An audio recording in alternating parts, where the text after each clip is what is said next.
Bang, lantas abang di penyelenggara juga sudah pernah periode sebelumnya, Bang ya. Iya. Tentu abang tahu hal-hal yang berkaitan dengan kepemiluan di daerah Kepulauan Riau lah.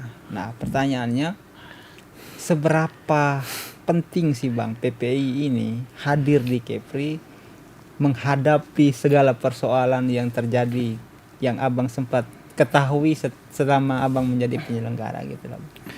Ya, ini seolah-olah ingin bongkar isi dapur. Ya, ya. Tapi kira-kira beginilah. Dalam pemilu biasanya ada yang namanya potensi-potensi kerawanan. Kerawanan, benar sekali. Jadi kita berangkat dari situ dulu. Ya, ya. Maka dalam melihat potensi kerawanan ini, Bawaslu sebelumnya sudah mengeluarkan yang namanya indeks kerawanan pemilu. Indeks kerawanan pemilu. Ya. Ya, ya. Nah, salah satu indeks kerawanan pemilu yang ini hasil riset Bawaslu Ya. RI dipublikasikan, yang salah satu isu strategis Ya, ya, ya. terkait dengan kerawanan itu adalah netralitas penyelenggara. Oh, iya. Itu sudah diketahui umum. Netralitas penyelenggara ya Bang ya. Iya. Itu seluruh Indonesia atau per daerah tertentu dulu? Seluruh Indonesia. Seluruh Jadi isu strategis pada level nasional, Ya, ya, artinya karena angka ini diambil dari riset di Ya, setiap daerah. Setiap daerah ya. Salah satunya itu adalah isu netralitas penyelenggara. Netralitas penyelenggara. Benar. Nah, itu yang berikutnya itu adalah polarisasi masyarakat. Polarisasi masyarakat ya, benar. Yang ketiga, penggunaan media sosial. Penggunaan media sosial ya, ya, ya. Ya, itu masuk dalam beberapa isu strategis yang menjadi kerawanan dalam pemilu Iya, ke depan. Nah, itu berdasarkan indeks kerawanan pemilu yang dikeluarkan oleh Bawaslu RI. Namun di luar itu, kita kan pemilu ini dibagi dalam beberapa tahapan. Tahapan ya. Kalau sekarang ini anggap sajalah tahapan pencalonan. Pencalonan. Dalam setiap tahapan selalu ada kerawanan. Nah, ini kita harus mampu untuk memetakan dari awal. Akan dari awal ya. Nah, ketika kita sudah memetakan ini pemetaan ini berdasarkan pemilu-pemilu sebelumnya. Pemilu sebelumnya. Nah, misalkan pada pemilu-pemilu sebelumnya masih ada orang yang dia itu ber-KTP di tempat tersebut, tinggal di tempat tersebut, tapi tidak masuk dalam DPT. Nah, ada orang yang misalkan dia itu sudah pensiun dari TNI dan Polri, tapi belum masuk dalam DPT. Ya. Begitu. Termasuk juga ada orang yang sudah pindah, belum juga dapat masuk dalam DPT. Atau ada anak pemilih pemula yang pada saat penetapan DPT umurnya baru 16 tahun, tapi pada saat pencoblosan dia sudah 17 tahun, Ya, ya. belum terdaftar juga. DPT, ya. Nah, ini adalah kondisi-kondisi yang bagian masuk di dalam tahapan kemarin itu pendaftaran pemilih. Tentang pemilih ya. Penyusunan pendaftaran pemilih itu, daftar pemilih tetap. Nah, nanti ada lagi tahapan yang lain. Sekarang tahapan pencalonan. Pencalonan ya. Nah, tahapan pencalonan ini apakah orang yang misalkan tidak memenuhi syarat Ya. masih diloloskan? Iya, iya, iya, iya, iya, iya. Itu. Misalkan dia bukan orang dalam ketentuan persyaratan calon tuh, misalkan dia harus 5 tahun Ya, masa ya. tunggu dari penjara, ya, pidana benar. ya. Ya, Kemudian lagi misalkan dia tidak bekerja di lembaga yang dibiayai oleh negara. anggaran pemerintah. Ya.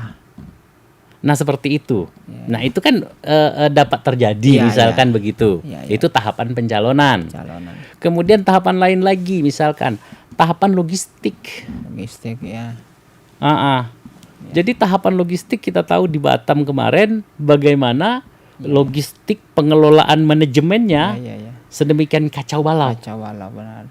Sehingga kemudian dia dampaknya berantai kan. Iya, iya, iya. Pada saat pencoblosan orang kemudian sampai buka TPS-nya jam 10. Iya, Ada lagi surat suara yang tertukar tak cukup. Iya. Itu. Nah, yang lain lagi misalkan ada sistem yang agak berbeda pemilu sekarang dengan pemilu yang dulu. Kalau dulu dalam menyusun daftar pemilih, misalkan di tempat rumah Mas Tommy, Iya, iya. Mas Tommy bangun rumah sendiri dari awal. Kemudian sekarang itu penghuninya yang memenuhi syarat cuma 2 orang Iya. di rumah tersebut, berarti DPT-nya 2 orang. 2 orang. Tapi tiba-tiba DPT dari pusat datang, dari KPU pusat datang, ternyata penghuni rumah Mas Tony itu ada 8 orang. Iya, iya. Ada 8 orang. Kalau 2019, 6 orang ini dihapus. Oh, iya, iya, iya. Kalau sekarang 2024 tidak boleh dihapus. Oke, oke. Walaupun mereka belum berstatus DPT. Walaupun sebenarnya Mas Tommy tak pernah kenal orang tersebut. Karena sejak pertama Mas Tommy bangun rumah itu, cuman tinggal sama istrinya saja. Anak masih kecil kan? Iya, iya, iya. Kok tiba-tiba ada orang berKTP alamat? Kalau 2019 mereka dicoret. Kalau sekarang tak boleh. Itulah sebabnya hari ini jumlah pemilih di Batam yang dalam pilkada terakhir itu 600.000, sekarang menjadi 851.000. Ya. Nah, tidak memang satu-satunya variabel ini yang membengkakkan jumlah, tetapi ini variabelnya sangat dominan. Oke, ya. Hari H nanti, itu bagaimana petugas KPPS datang membawa 8 surat suara. 8 bukan surat pemberitahuan. Surat undangan kita. Iya, iya, iya. Dikasihnya cuma 2. 6 lagi gimana?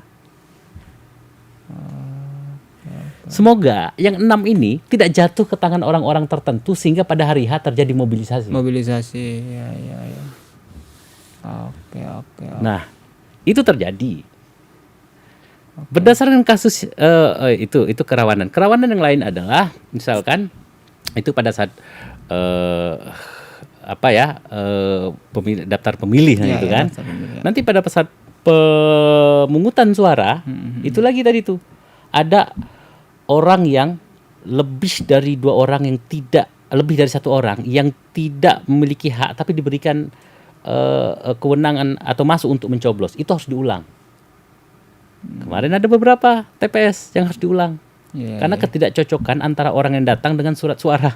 Oh. Atau ada orang yang tidak masuk dalam DPT, bukan warga situ, bukan pemilih pindahan, Iya, iya.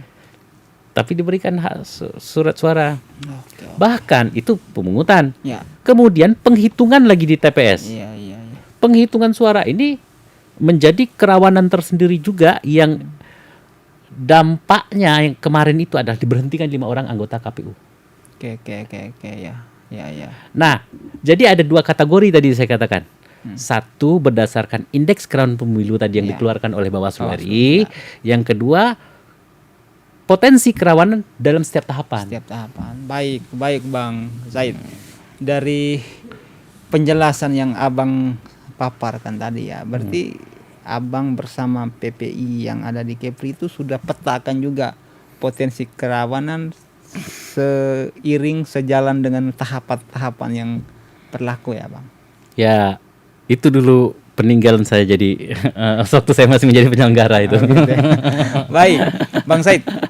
Dari penjelasan Abang tadi saya boleh simpulkan bahwa yang pertama misalnya dari contoh-contoh yang tadi Abang sebutkan tadi, misalnya dari daftar pemilih itu kan saya boleh simpulkan itu fokus dari pemantauan kita itu lebih tertuju kepada pemilih ya Bang ya. Lalu yang kedua ke proses pencalonan itu lebih ke peserta. Lalu yang ketiga itu soal penyelenggara di TPS atau di bagaimana di semua tingkatan. Di semua tingkatan itu kan lebih ke penyelenggara juga ya Bang ya. Saya coba petakan satu persatu. Kalau dari segi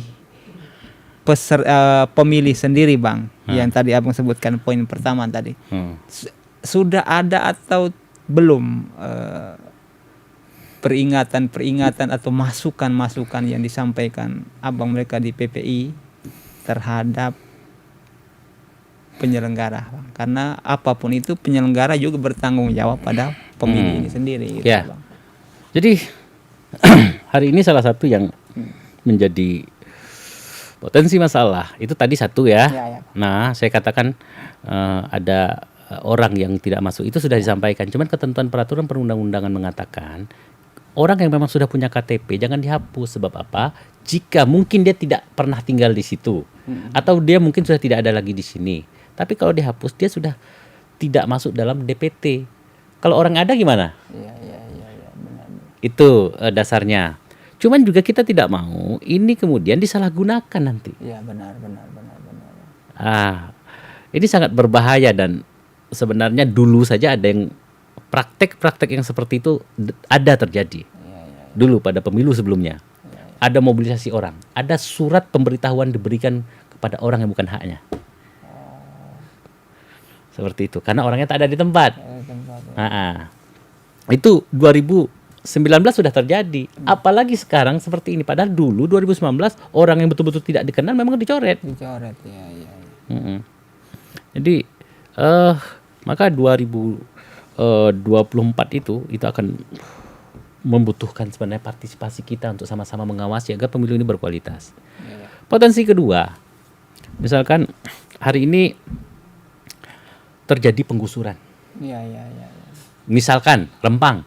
Iya. Nah, ada sekitar informasinya sih 10.000 jiwa ya. 13.000 pemilih di sana, Bang. 13.000 pemilih.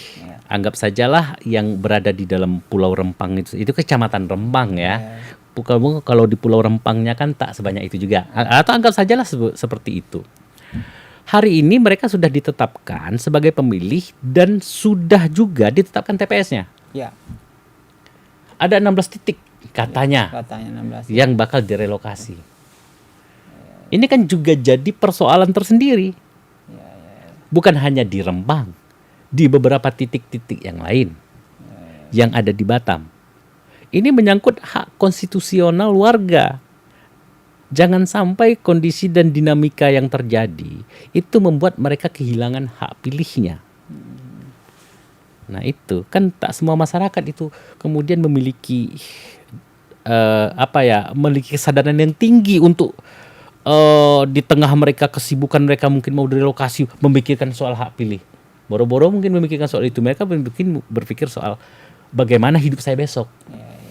Bagaimana mata pencarian saya yang sudah harus saya teruskan lagi dari tempat sebelumnya mereka direlokasi kan. Misalkan ada yang punya warung kelontong atau apa gitu kan. Mereka kan disibukkan bagaimana membangun dapur rumah segala macamnya.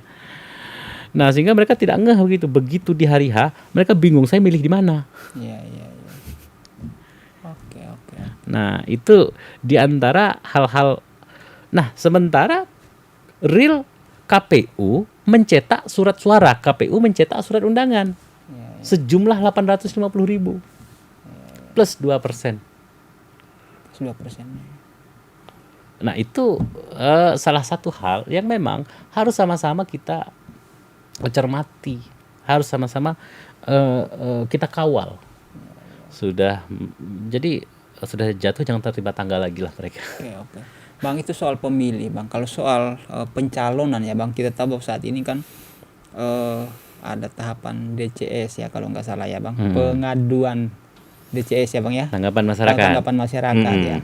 Abang sendiri melihatnya bagaimana sejauh ini ya, walaupun itu belum diumumkan ya, Bang ya, tapi prosesnya sudah berjalan, pengaduan sudah berjalan, saat ini sedang dievaluasi atau di pleno ya, nanti akan diumumkan lagi ya. Itu kan soal peserta pemilih ya, Bang, pemilu ya. Abang sendiri melihat tahapan ini seperti apa? Apakah sudah ada potensi untuk harus disampaikan rekomendasi atau harus disampaikan peringatan tertentu kepada penyelenggara dan juga peserta terkait ini?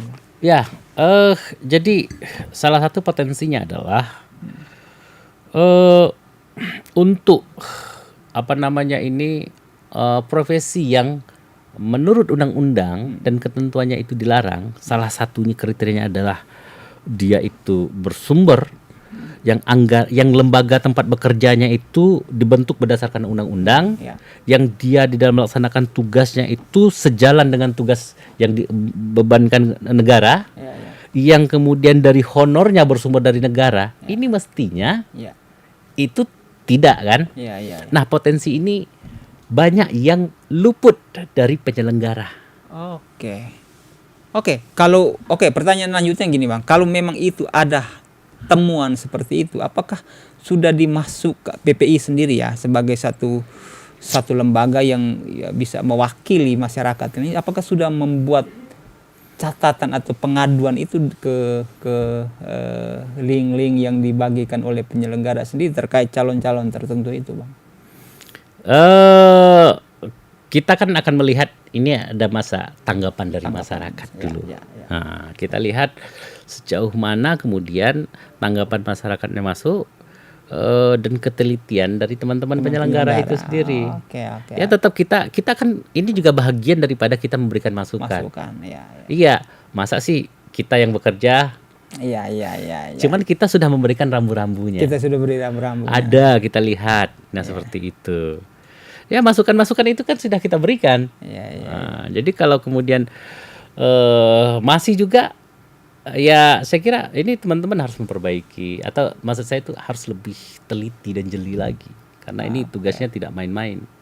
Oke. Jangan nanti misalkan ada yang honor misalkan, atau yang bekerja di lembaga yang digaji oleh pemerintah. Kalau saat ini dia berstatus DCS gitu misalnya, Bang? Iya. Oke. Itu. Jadi sebenarnya pada saat pendaftaran kan mereka sudah memang harus menyampaikan surat pengunduran diri. Berarti ya secara positifnya kita memberikan waktu untuk penyelenggara bekerja semaksimal mungkin ya, Bang ya. Iyalah. Itu segi positifnya. Kalau segi negatifnya kita sedang mengawasi jangan sampai penyelenggara main mata ya. Iya, jangan ya kita tidak berpikir bahwa mereka itu begitu ya. Tapi ada kemungkinan lah, potensi kemungkinan itu kan kita perlu sampaikan juga secara terang benderang ke penyelenggara.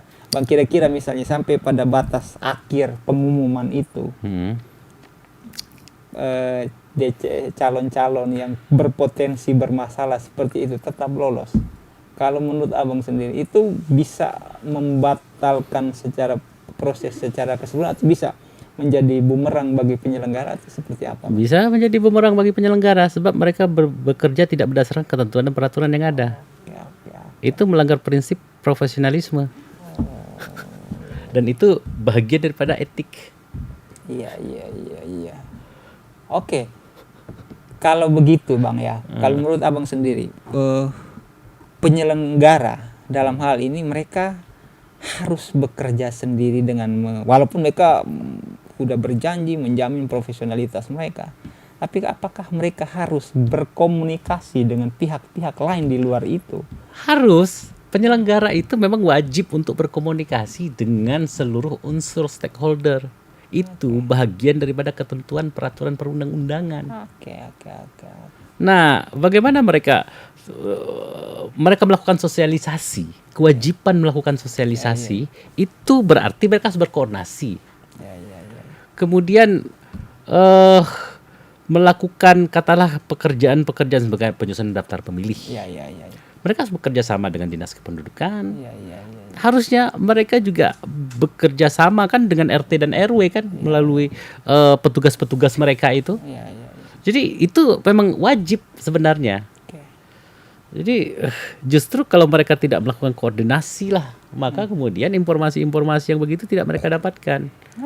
Nah, yang berkewajiban menyelenggarakan pemilu itu kan adalah penyelenggara. Nah, itu. Dan cuman tetap saja kita memberikan masukan sepanjang yang mereka mau mendengarkan masukan. Oke. Bang, kalau boleh dirunut ke belakang 2 tahapan tadi yang kita sebutkan tadi. Itu sudah ada masukan dari Abang mereka ke penyelenggara atau belum? Yang pertama, yang kedua, tanggapan penyelenggara sendiri seperti apa? Sampai pada tahap yang tadi penyusunan DCS. Dan sampai saat ini DCS kan, Bang, kan? Gimana? Udah ada masukan dari PPI sendiri terhadap penyelenggara, lalu bagaimana reaksinya? PPI ini kan masih baru. Kita masih dalam tahap konsolidasi. Mungkin mereka belum mendengar juga soal PPI ini. Oh, begitu ya. Ya, tapi nggak apa-apa, nanti kita sampaikan melalui masukan. Masukan ke mereka, kita mungkin dapat berkirim surat secara resmi, memberikan tanggapan itu, atau ya tanggapan masyarakat. Oke Bang, secara resmi mungkin akan abang mereka lakukan, tetapi diskusi-diskusi secara informal, lisan antara sesama penyelenggara dan mantan penyelenggara dan juga saat ini sebagai seorang orang yang bekerja di lembaga independen yang juga memberikan masukan-masukan secara kepemiluan, bagaimana, sudah berjalan atau sampai saat ini belum sama sekali komunikasi itu belum dibangun sama sekali? Komunikasi dalam konteks kelembagaan antar lembaga memang belum terbangun. Dan memang kita lihat teman-teman penyelenggara biasanya memang membangun komunikasi itu melalui kegiatan-kegiatan formal. Biasanya kan begitu. Jadi kalau ada sosialisasi, kalau ada apa, baru terbangun interaksi. Tapi di luar formal itu bukan berarti juga teman-teman itu juga menutup diri, sebenarnya tidak gitu loh. Bergantung. Cuman memang saya berharap bahwa para penyelenggara ini ya lebih bersikap proaktif. Jadi tidak menunggu saja. Kita tahu bahwa penyelenggara juga banyak tugas, banyak kewajiban yang harus dilaksanakan. Tapi ini memang menjadi bagian yang harus mereka lakukan untuk mendapatkan masukan, itu harus bersikap proaktif. Jangan sampai ketika sudah meledak baru kemudian sibuk.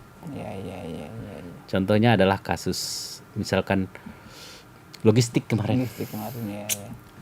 Nah, masukan-masukan sudah mereka dapatkan bahkan, tapi kemudian tidak juga anukan dengan baik, terlaksana dengan baik, tidak diperhatikan dengan baik, sehingga pada saat pilkada kemarin itu ada 3 kali pencetakan surat suara karena kus berkurang.